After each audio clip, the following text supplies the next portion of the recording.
Hi, I'm Karen Allen.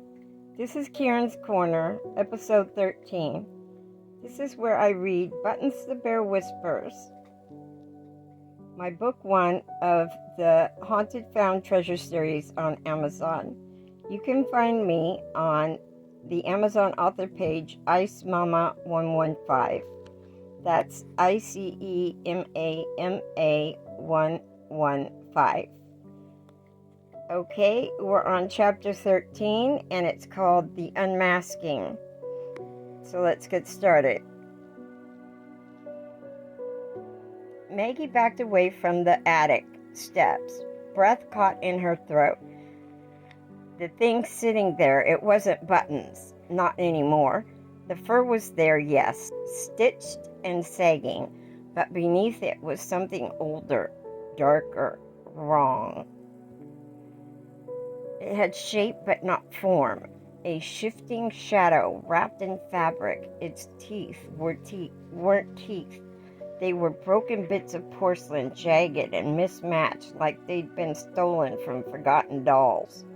One glass eye, one empty socket.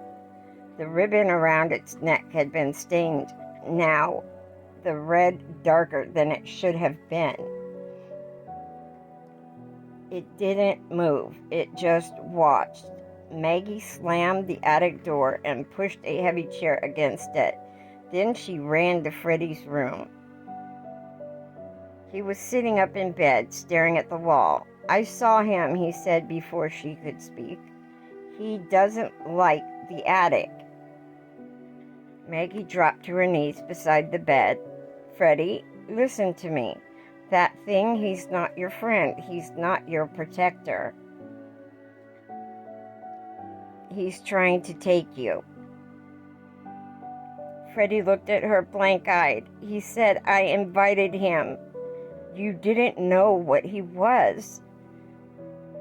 "But I played his games," Freddie whispered. "He said once you play, you're a part of him."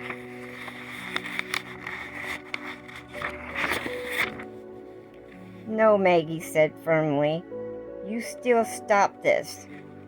You have to tell him to leave." Freddie shook his head. "I'm scared." Maggie took both his hands in hers. "You have to be stronger than your fear. You have to be louder than his whispers." Freddie stared at their hands. He said, "If I say his name again, he'll show me what he did to Isaac." Maggie froze. Then she wrapped her arms around her son and held him tight. "You are not him. He doesn't get to choose you. You choose you." Freddie didn't answer, but that night he slept with the lights on and the closet door barricaded shut. At 3:09 a.m., Maggie dreamed of a boy she didn't know. He stood in a hallway of mirrors, barefoot, clutching a paper bear mask with wet crayon scribbles for eyes. "I tried to stop him," he whispered, "but no one believed me." Maggie tried to reach for him, but her hands wouldn't move. The boy lifted the mask and placed it over his face, and when he looked up again, his voice wasn't his. It was Buttons. "You can bury me, you can break me, but I'll still wear your name."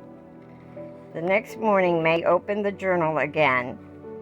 Buried between the drawings and scratched out pages, she found something she hadn't seen before. A rhyme, written in childlike lines, like a nursery song. "When the stitching comes undone and shadows start to creep, you'll hear his name in whispered breath and carry it to sleep. But if you say the name aloud, he'll come to claim what's his. So turn away, forget the game, and never let him in." Maggie read it twice, then a third time. Maybe it was just a warning. Maybe it was something more, a rule.